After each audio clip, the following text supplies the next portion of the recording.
Son las 8:30 de la noche en Bogotá, Quito y Lima. Continuamos en Directo América, edición nocturna. Seguimos comentándoles los principales hechos del día. Les agradecemos su sintonía y vamos con los titulares de esta jornada.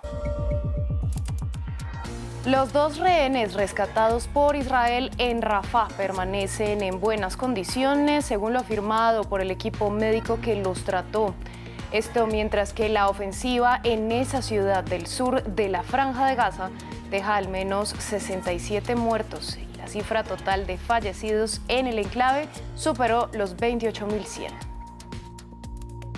El jefe de la diplomacia europea anunció que el bloque mantendrá la financiación a la Agencia de Naciones Unidas para los refugiados palestinos, mientras se lleva a cabo la investigación de la ONU luego de que Israel acusara a una docena de trabajadores de colaborar con Hamás en los ataques del 7 de octubre.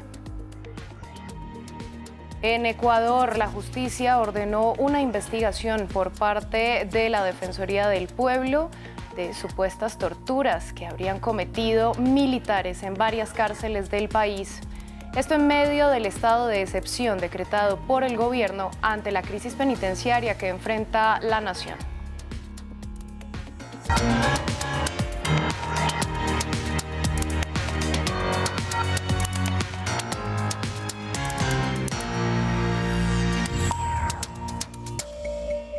Recuerden dejarnos sus comentarios con el numeral Directo América F24. Comenzamos en Israel, donde recibieron tratamiento médico los 2 rehenes rescatados por el ejército israelí en Rafah.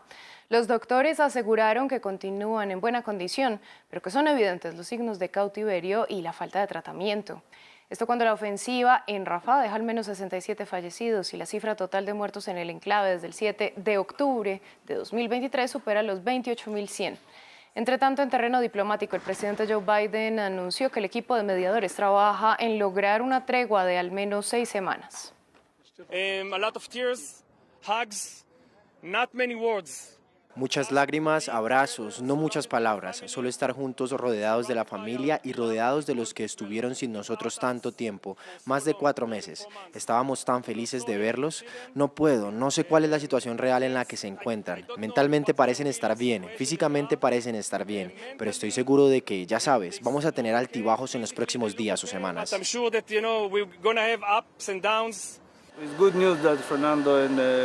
Es una buena noticia que Fernando y Luis hayan vuelto a nuestra vida. Están vivos, están sanos según tengo entendido. Justamente en este contexto surge una pregunta clave. ¿Cuál es la situación de los otros rehenes? La operación del ejército israelí esta vez dio resultados a pesar del golpe humano del lado palestino, pero todavía hay 134 rehenes en la Franja de Gaza. De ellos, más de 30 estarían muertos según estimaciones. Para las familias, la mejor estrategia sigue siendo la negociación, mientras que Benjamin Netanyahu apuesta por una ofensiva a gran escala en Rafah para lograr sus 2 objetivos: aniquilar a Hamás y liberar a los secuestrados. Son las imágenes del día en Israel. Fernando Simón Marmán, de 60 años, y Luis Ar, de 70, en brazos de sus seres queridos. El alivio gracias a una operación nocturna en Rafah. La prueba para el gobierno israelí de que la estrategia del ejército es la correcta. Más allá de la emoción por el éxito de la operación de rescate, no hemos olvidado ni por un momento que 134 rehenes siguen retenidos en Gaza. Según Israel, 134 de los 250 rehenes secuestrados el 7 de octubre siguen retenidos, pero según varios servicios de inteligencia, más de 30 habrían muerto en cautiverio. El lunes, Hamás indicó que 3 rehenes murieron después de ser heridos gravemente por ataques israelíes la semana pasada. Desde las primeras horas de la guerra, el primer ministro prometió destruir a Hamás y liberar a los rehenes, pero desde el 30 de octubre y la primera liberación de un soldado, la misión resultó casi imposible. Las operaciones del ejército israelí incluso se convirtieron en un fracaso a mediados de diciembre, cuando 3 rehenes que habían logrado escapar de sus secuestradores fueron asesinados por error por Israel. Esas operaciones de rescate obtuvieron menos éxito que las negociaciones. La primera tregua de una semana negociada gracias a Qatar llevó a la liberación de más de 100 rehenes en noviembre, a cambio de 210 prisioneros palestinos. Este lunes, las familias de los rehenes liberados piden un nuevo acuerdo. Be serious Por favor, sean serios, negocien un acuerdo. El pueblo israelí necesita este acuerdo, no ayer ni mañana, sino ahora. Ahora los familiares de rehenes esperan con ansiedad una posible ofensiva sobre Rafah. Según afirmó Benjamin Netanyahu, mantener la presión militar sobre Hamas es la única manera de liberar a todos los rehenes. En Bruselas, la Comisión Europea anunció que continuará su financiación a la Agencia de Naciones Unidas para los Refugiados Palestinos. El jefe del organismo recibió el apoyo de representantes del bloque, esto luego de que más de una docena de países suspendieran los fondos tras las denuncias de Israel contra varios trabajadores de la agencia que supuestamente habrían colaborado en el ataque del 7 de octubre. Lea Hall nos amplía. La Unión Europea al rescate de la UNRWA. El jefe de la diplomacia europea, Josep Borrell, anunció que la Comisión Europea mantendrá los fondos a la Agencia de la ONU para los Refugiados Palestinos mientras dure la investigación abierta por las acusaciones de Israel de que 12 de sus 13.000 empleados en Gaza participaron en los ataques de Hamas del 7 de octubre en el sur del país. Tenemos una investigación que está llevando a cabo la Oficina de Servicios de Supervisión Interna en Nueva York y hemos pedido y solicitado la plena cooperación de las autoridades israelíes para que compartan con la organización pruebas, indicios o evidencias sobre esta horrible acusación. Tras las denuncias de Israel, 18 países suspendieron su financiación de la UNRWA por un valor de unos 440 millones de dólares, casi la mitad del presupuesto de la agencia para 2024. Además de ser el principal proveedor de alimentos, agua y refugio en la Franja de Gaza, la UNRWA es también un salvavidas para los refugiados palestinos en todo Medio Oriente, como en Cisjordania, donde atiende a más de 870.000 personas. Cortar la ayuda perjudicará a mucha gente, no solo a mí. Por ejemplo, los tratamientos. Hoy en día hay muchas enfermedades y otras cosas, así que necesitamos servicios sanitarios y educación. Esto es muy importante. Durante la conferencia de prensa, Josep Borrell también expresó su preocupación por la probabilidad de un inminente asalto terrestre israelí a la ciudad de Rafah, donde decenas de miles de civiles han huido para escapar de los combates, y sugirió que Estados Unidos debería suministrar menos armas a Israel si cree que se está matando a demasiados palestinos. Vamos con noticias de la guerra en Ucrania, porque este lunes se llevó a cabo el entierro de los 5 integrantes de una familia que perdieron la vida en medio de un ataque con drones lanzado por Rusia en la ciudad de Kharkiv. Se trató de un fiscal, su esposa y sus 3 hijos que estuvieron entre los 7 asesinados en medio del bombardeo contra una estación de gasolina. Los miembros de la OTAN respondieron ante la amenaza del precandidato presidencial de Estados Unidos, Donald Trump, que dijo que no solo no aplicaría la cláusula de defensa mutua si un país miembro es atacado, sino que además alentaría a Rusia a agredirlos cuando una nación esté en mora en pagos de defensa común. Francia replicó que la alianza debe estar preparada. Alemania dijo que la postura de Trump es peligrosa y Finlandia hizo un llamado a la calma. ¿Pero puede realmente Trump cumplir lo que dijo? Rafael Piñeros, analista internacional, nos dijo si puede Estados Unidos ir en contra del principio que indica que si atacan a un país miembro, todos responden. Sería muy peligroso que Estados Unidos quisiera o pensara en actuar de esa forma. Y sería sumamente perjudicial para una organización de seguridad y defensa que, como la OTAN, creada en 1949, se ha encargado de defender a los países que hacen parte de esa organización. Es peligroso porque, sin duda alguna, no hay nada más riesgoso que el hecho de que una organización de seguridad y defensa como la OTAN, que fue creada para defender frente a amenazas externas, en algún momento no llegara a hacerlo.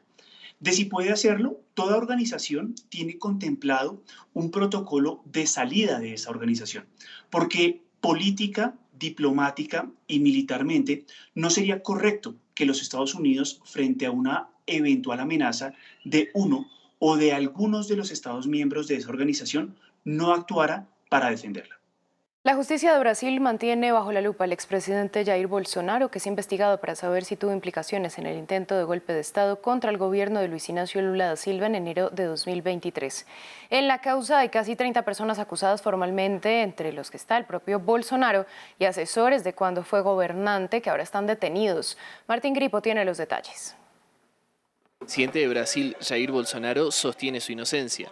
La justicia sigue de cerca las investigaciones en contra del exmandatario y líder de la ultraderecha brasilera, por ser, presuntamente, uno de los instigadores del intento de golpe contra el gobierno de Luiz Inácio Lula da Silva en enero de 2023. Bolsonaro se defendió, pese a que los investigadores hallaron documentos en la sede del Partido Liberal que lo comprometen.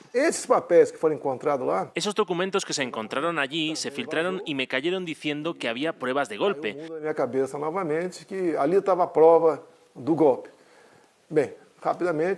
Rápidamente hablé con los abogados e intentamos averiguar cómo estaban esos documentos allí.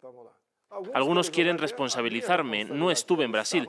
¿Cómo voy a dar un golpe si estoy fuera de Brasil? Días atrás, la Corte Suprema de Brasil difundió un video grabado previo a las elecciones presidenciales celebradas en 2022, donde Bolsonaro discute con funcionarios de su gabinete sobre las acciones a realizar ante lo que podía ser la llegada de Lula al Palacio del Planalto. Este material fue confiscado a Mauro Cid, testigo clave de la investigación y ex asistente del líder de extrema derecha. Sabemos que si reaccionamos después de las elecciones habrá caos en Brasil. Se convertirá en una gran guerrilla, será una hoguera en Brasil. Ahora bien, ¿quién tiene alguna duda de que la izquierda, tal y como vienen las cosas, ganará las elecciones? No tiene sentido que tenga el 80% de los votos. Ganarán las elecciones.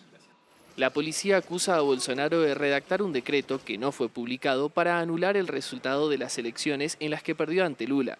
Lo acusan además de presionar a jefes militares para inducir a un golpe y de conspiración para encarcelar a un juez de la Corte Suprema. Desde 2022, Bolsonaro sigue sin reconocer la victoria de Lula da Silva, que logró un 50,9% frente al 49,1%. Vamos a Ecuador, donde en medio de la crisis carcelaria y el estado de excepción decretado por el gobierno, la justicia pidió a la Defensoría del Pueblo que investigue supuestas torturas que habrían cometido militares en varias prisiones del país. Gustavo Ortega, corresponsal en Quito, nos amplía los detalles. Un juez de Ecuador ha ordenado a la Defensoría del Pueblo a investigar supuestas acciones de tortura por parte de militares en las cárceles del país, en el marco del estado de excepción que vive Ecuador. El Comité de Familiares por Justicia en las Cárceles ha presentado un recurso de protección sobre la situación en los centros penitenciarios del país andino. El juez Manuel Peña ordenó hacer seguimiento a la salud mental de las personas detenidas en el marco del estado de excepción y conmoción de conflicto armado interno que vive el país, declarado por el presidente de la República, Daniel Noboa, desde el 9 de enero. La Defensoría del Pueblo tendrá 45 días para investigar las denuncias de supuestas violaciones a los derechos humanos en distintas cárceles del país. Además, se ordenó a la autoridad carcelaria y a las Fuerzas Armadas enmarcar sus acciones en el respeto a la dignidad de las personas detenidas, dotar de servicios de salud, colchones, agua, acceso a la electricidad, alimentación y útiles de aseo e higiene personal a los presos. El juez Manuel Peña ha declarado responsable al Estado por acción y omisión por supuesta vulneración de derechos humanos. Según el juez, los militares han incurrido en supuestas acciones que han vulnerado los derechos y la integridad de las personas privadas de la libertad en este país. Ecuador vive el primer mes de un estado de excepción de 60 días declarado por el Ejecutivo Nacional ante la declaratoria de un conflicto armado interno que podría extenderse hasta 30 días más. El Estado ha declarado como terroristas a 22 organizaciones delictivas dedicadas al narcotráfico que, según el Estado, mantiene presencia en todo el país y apoderándose del control de las cárceles. A un mes del estado de excepción, los cuerpos del orden han desarrollado más de 50.000 operativos, detenidos al menos a 4.000 personas, de los cuales 237 son considerados terroristas, según el Estado. El gobierno nacional no ha emitido un pronunciamiento ante los señalamientos y órdenes de este juez en contra del Estado. Paralelamente, aseguró que las acciones han permitido reducir los índices de muertes violentas de 36 a 6 muertes violentas diarias en todo el país. Así llegamos al final de esta emisión de Directo América en France 24. Ustedes les agradecemos su sintonía, los invitamos a continuar con nosotros, que ya llega Malben Otman con toda la información del continente africano en África 7 días. Feliz noche para todos.